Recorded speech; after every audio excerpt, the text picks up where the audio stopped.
अस्सलाम वालेकुम everyone, this is Ali Hasan. उम्मीद करता हूँ सब लोग खैरियत से होंगे जी। एंड आई एम श्योर आपकी इन्वेस्टिंग जर्नी और overall life is going smooth. अच्छा, प्रीवियस कुछ टाइम पे हम रेगुलर पैटर्न को ही फॉलो कर रहे थे, यानी कि जो स्क्रिप्टेड चीज़ें हैं उनको हम देखते हैं। मैं शेयर करता हूँ, डिफरेंट यूट्यूब्स पे चैनल हैं वो भी इसको शेयर करते हैं। तो आई थॉट कि आप कुछ ऐसा करें कि अपना टेक्नोलॉजी को भी लेकर आएँ आप अपनी इन्वेस्टमेंट के लिए। बहुत इंपॉर्टेंट वीडियो है। आई एम श्योर कि it will change your life in that sense कि आपका स्टॉक को एनालिसिस करने का यानी कि नज़रिया ही बदल जाएगा इस वीडियो को देखने के बाद। तो what you will think about it कि ये एक्चुअली में हमें जो बताया जाता है कि डिफरेंट कोर्सेज कर लें, अच्छी बात है करें, लेकिन अगर आप नहीं करना चाह रहे हैं तो एटलीस्ट आपके पास ऐसा कोई टूल हो और एग्जैक्टली राइट वर्डिंग हो जिसके थ्रू आप अपना काम चला सकें।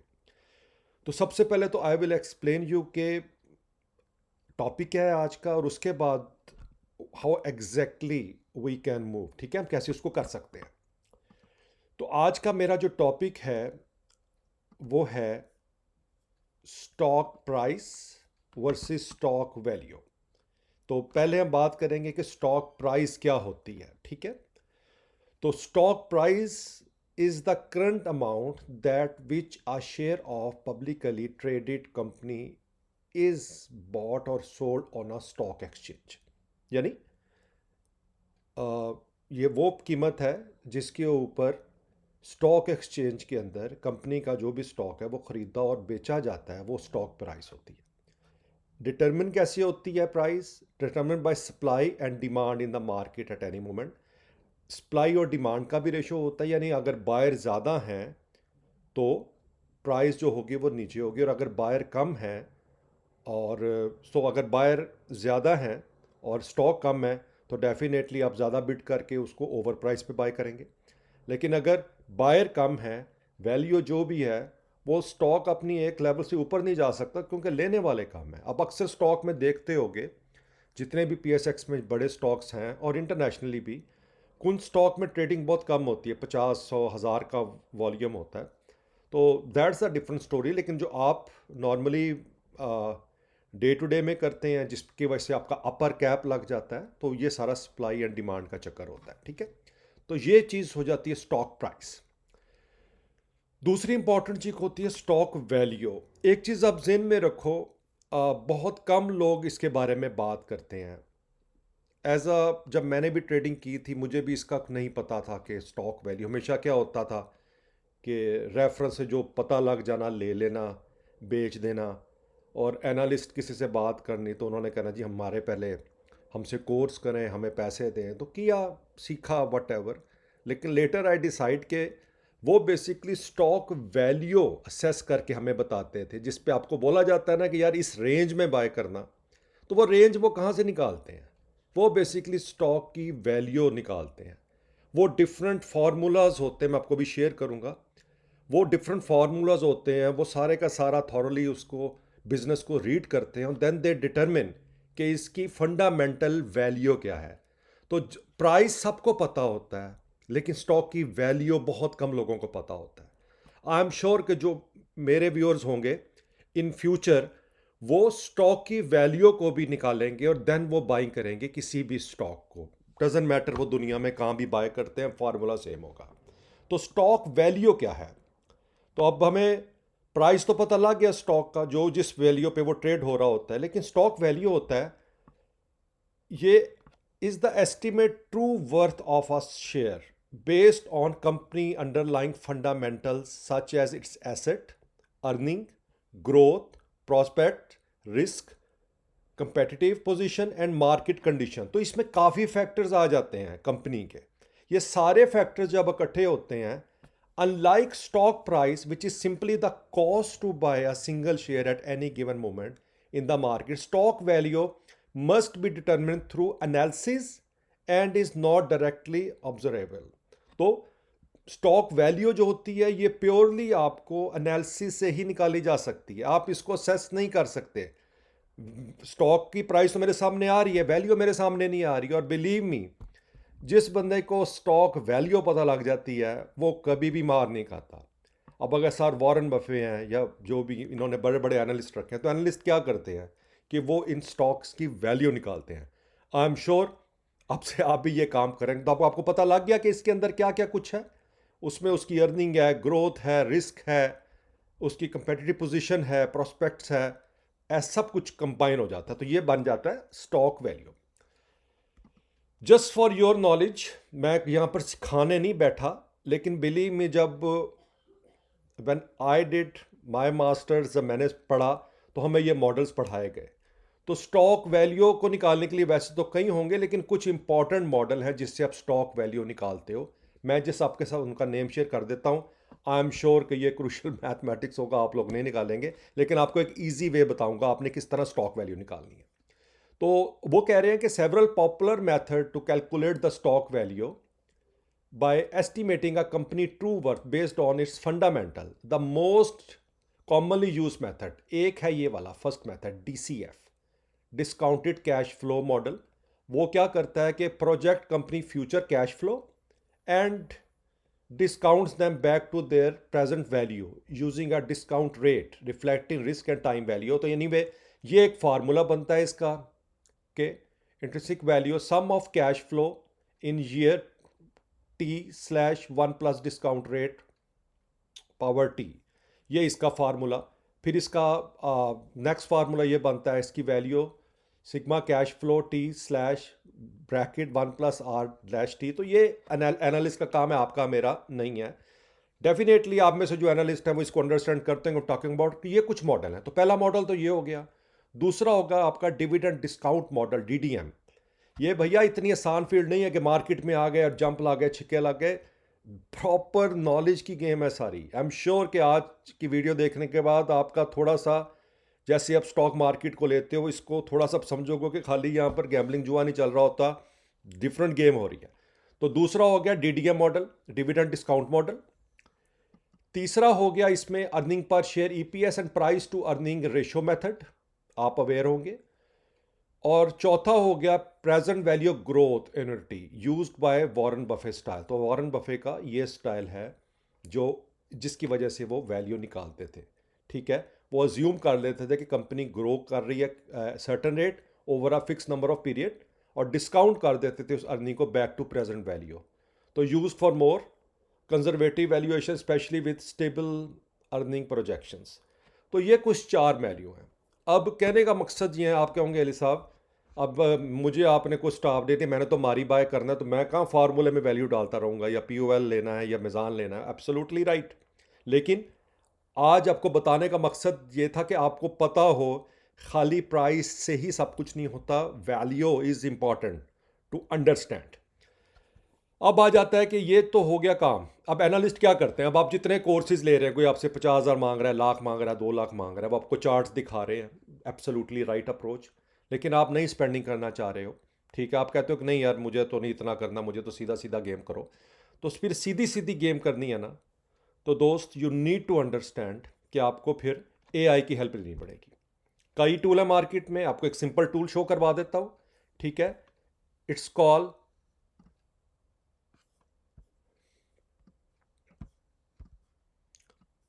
परप्लेक्सिटी।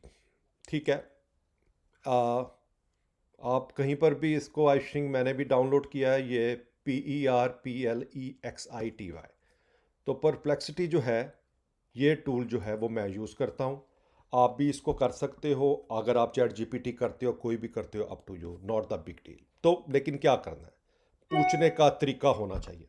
अब मैं आता हूँ परप्लेक्सिटी पे, और मैं कुछ स्टॉक्स के लिखा हुआ है कि मैंने कि समरी की तरफ मैं बाद में आता हूँ कि कुछ स्टॉक की वैल्यू, जैसे मैं AI को यूज़ करूँगा और मैं उसको ये पैटर्न दूंगा कि मुझे इसकी वैल्यू बता वर्सेस करंट प्राइस के। तो पहले मैं आ जाता हूँ हपको पे। ठीक है, अब मैं उसको उठाता हूँ, हपको को कॉपी करता हूँ। ठीक है, आप भी अपने ध्यान से कर लेना। परप्लेक्सिटी में आता हूँ और यहाँ पर इसको मैं टाइप कर देता हूँ। ठीक है, अभी वो कह रहा है कि भैया इसको अभी कैंसिल कर दो, मैं बाद में साइन कर लूँगा। I am not in urgent, so just value okay,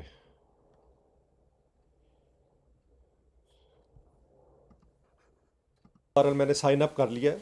sign up करने के बाद अब यहाँ पर कि in P S X what is आपको stock value not a price. अब मैं यहाँ पर आके इसको एंटर करता हूँ, लेट्स सी। कि अब मैंने इसको यहाँ पर किया, आप इसको साइन कर लेना। और now you can see here कि जो भी इसने मॉडल यूज़ किया, अब डी सी एफ मॉडल का रेफरेंस दे रहा है, ये जो भी कह रहा है, ठीक है। वो कह रहा है the fair value of Hubco power is Pakistan stock exchange currently estimate approximately 520.3868। Wow, ठीक है। तो पर according to discounted cash flow analysis, model analysis however set this 1 year price target value for lower the range of 150 is 680 to 170 370. So the book value per share is also near that one. So it can give you something कि approximately किस range में जा सकता है या वे। अब मैं एक और लेता हूँ इसको। अब मैं कहता हूँ in P S X what is Meezan, MEBL, Meezan stock value के in P S X what should be. आपको ज़रा पूछने का तरीका आना चाहिए। आई मीन डेफिनेटली मुझे कॉपी नहीं करना, आप देख सकते हैं खुद से। Just for you know is a tool which help you. अब मॉडल इसने भी डी सी एफ उठाया। अब यहाँ पर आपको क्या बता रहा है, देखो। वो ये कह रहा है कि estimate fair मेज़ान value stock exchange. अब करंट प्राइस ये है, ठीक है। डी सी एफ मैथड ये बता रहा है इसको।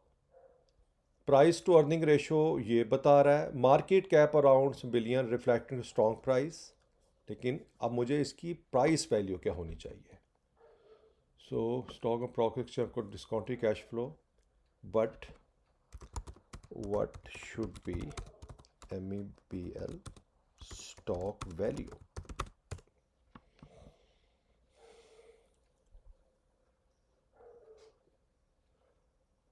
तो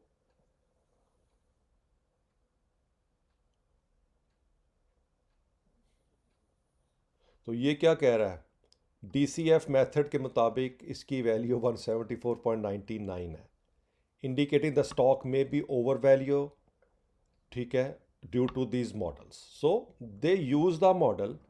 आगे वो कह रहा है कि एनालिस्ट प्राइस टारगेट रेंज जो दे रहे हैं वो ये दे रहे हैं 310 to 460, एवरेज 380 एज बिलो। तो आप देख रहे हो कि एनालिस्ट की प्रडिक्शंस अपनी चल रही होती हैं, मॉडल के अंदर एक डिफरेंट नंबर्स आ रहे होते हैं। तो then it will be your call, at least it can give you some clarity कि मुझे किस डायरेक्शन में जाना है। अब मैं नेक्स्ट पूछता हूँ इससे पॉल का कि POL। पॉल को उठाते हैं, परप्लेक्सिटी में डालते हैं और लेट्स सी कि what it tell us about POL. ठीक है, पॉल। सो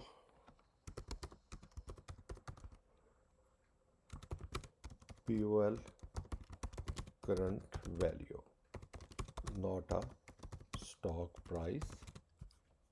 PSX का बताना ज़रूरी है, वरना PSX पाकिस्तान, क्योंकि अदरवाइज़ वो इस चीज़ को लेगा नहीं। अब मैं इसे पूछता हूँ,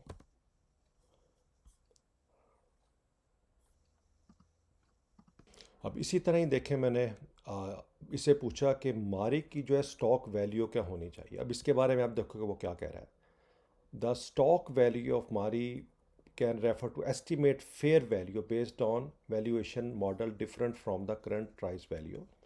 तो वो कह रहा है करंट जो इसकी है प्राइस वो 788.37 पर शेयर तक गई अक्टूबर में, लेकिन वो कह रहा है कि जो इसकी फेयर वैल्यू है, ठीक है, वो 798.26 है। तो मारी के अंदर अभी भी पोटेंशियल है। तो मैंने क्या पूछा, मैंने पूछा व्हाट शुड बी मारी स्टॉक वैल्यू। इधर आ जाता हूँ, मैंने इसे पूछा फिर पॉल का। ठीक है, पॉल के बारे में वो क्या कह रहा है, the estimate fair value of POL Pakistan between 700 to 750 पर शेयर। करंटली ये 734 की रेंज में क्लोज हुआ था, लेकिन नाउ यू गॉट इट कि ये काफ़ी ज़्यादा अपने टारगेट के क्लोज है। तो 734 होना चाहिए, पर यहाँ पर आ रहा है ये ऑलमोस्ट 750 पे। तो लुक लाइक कि मार्केट के अंदर ये प्रिटी मच अपनी सही वैल्यू पर ही ट्रेड हो रहे हैं। तो और ये नीचे बता रहा है कि इसने कौन सा मॉडल यूज़ किया, इसने DCF मॉडल यूज़ किया। मारी को निकालने के लिए इसने DCF इनपुट को यूज़ किया। तो नो यू कैन सी कि ये साथ साथ वैल्यू निकालने के लिए मॉडल यूज़ कर रहा है। हपको के बारे में मैंने पूछा, तो हपको वो कह रहा है कि करंटली द मार्केट पे हपको स्टॉक ऑन स्टॉक एक्सचेंज, ठीक है। तो फेयर वैल्यू अभी तो इस टाइम काफ़ी ऊपर जा रहा है हपको, ठीक है। द और फिर मैंने मेज़ान का पूछा, तो कुछ आपने ना 2-3 दफ़ा करके इसको देखना है।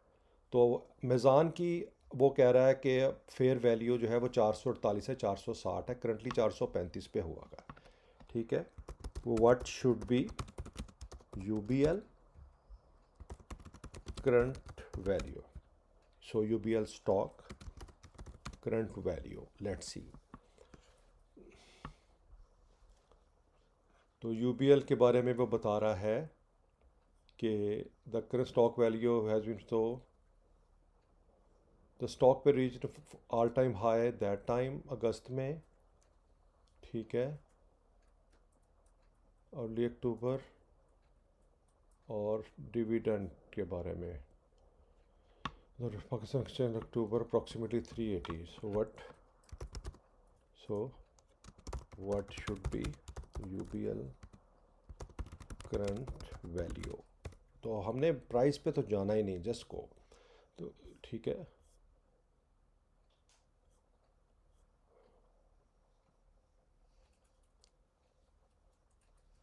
तो जो फेयर वैल्यू निकल रही है, ठीक है, वो 386 टू 398 के रेंज में निकल रही है, और ट्रेड हुआ है ये ऑलमोस्ट इस रेंज में। तो ये अप्रॉक्सीमेटली, और कौन सा हो सकता है, what should B, let's see, BOP current value, let's see, BOP भी काफ़ी, हमारा बैंक ऑफ पंजाब भी काफ़ी ऊपर नीचे जा रहा है, लेट्स सी। तो कब हमें बता रहा है,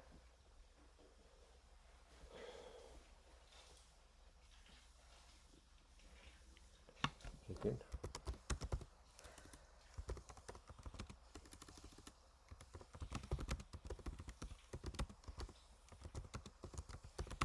वैल्यू प्राइस,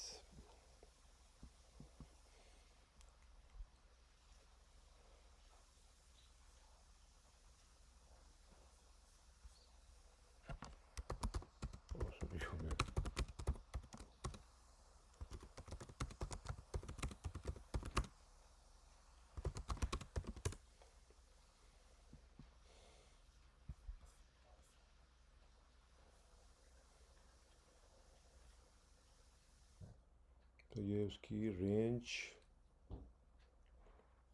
32.78 जो है वो अप्रॉक्सीमेट उस वैल्यू पर ही आ रहा है। Okay, so that's the thing. I am not saying कि ये 100% अल्टरनेटिव है। डेफिनेटली ये मॉडल अगर यूज़ करने आते हैं तो बहुत अच्छी बात है, लेकिन अगर नहीं आते हैं तो at least with the help of this tool you have a some idea. ये भी एक LIVEN फार्मा का भी देख लेते हैं, ठीक है।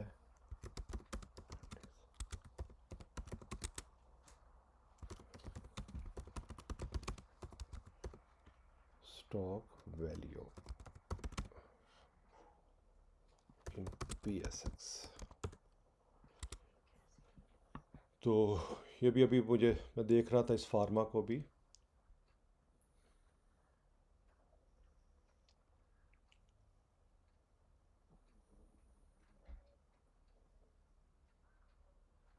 तो current price reflect the market valuation of the, तो वो अप्रॉक्सीमेटली अपनी फेयर वैल्यू पर ही चल रहा है। So I am sure no you got it, doesn't matter, आप इस टूल को यूज़ करो, ChatGPT को करो, जमनाई को करो, किसी को करो, बेशक 2-3 टूल इकट्ठे करके, तो एटलीस्ट आप इनके AI के साथ अपनी ट्रेडिंग के अंदर इनकी हेल्प लेकर आओ, तो थोड़ा सा आपको, आई एम श्योर कि it will be more attractive, more helpful. लेकिन आज आपको एटलीस्ट ये पता लग गया होगा कि स्टॉक की प्राइस और स्टॉक की वैल्यू क्या होती है, दोनों अलग-अलग चीज़ें हैं। खाली प्राइस पे बाय नहीं करना, आपने उसकी वैल्यू को भी रिसर्च करके बाय करना है, और then you have to make sure. मुझे जहाँ तक लग रहा है PSX के अंदर ऑलमोस्ट रूम अब कम रह गया है, मोस्ट ऑफ द स्टॉक अब अपनी पीक वैल्यू पर ही हैं। तो अब अगर यहाँ पर इन्वेस्ट करेंगे भी तो ज़्यादा पैसा नहीं बचने वाला। हाँ, अजम्पशन कर लो आप, यानी कि आर्टिफिशली इसको पंप किया जा सकता है, वैल्यू को उठाया जा सकता है चलाने के लिए, लेकिन अब गुंजाइश नहीं रही है। तो बी केयरफुल, अगर आप इन्वेस्टमेंट कर रहे हो तो एटलीस्ट स्टॉक की वैल्यू को ज़हन में रख के इन्वेस्टमेंट कीजिएगा, ठीक है। चलें, आई एम श्योर कि ये टॉपिक आपके लिए हेल्पफुल हुआ होगा। और again, if you have any question, you have my email और एक्स ट्विटर, उस पर भी you can contact with me, और आपसे फिर नेक्स्ट वीडियो में ही मुलाकात होती है। चलो, टेक केयर, बाय।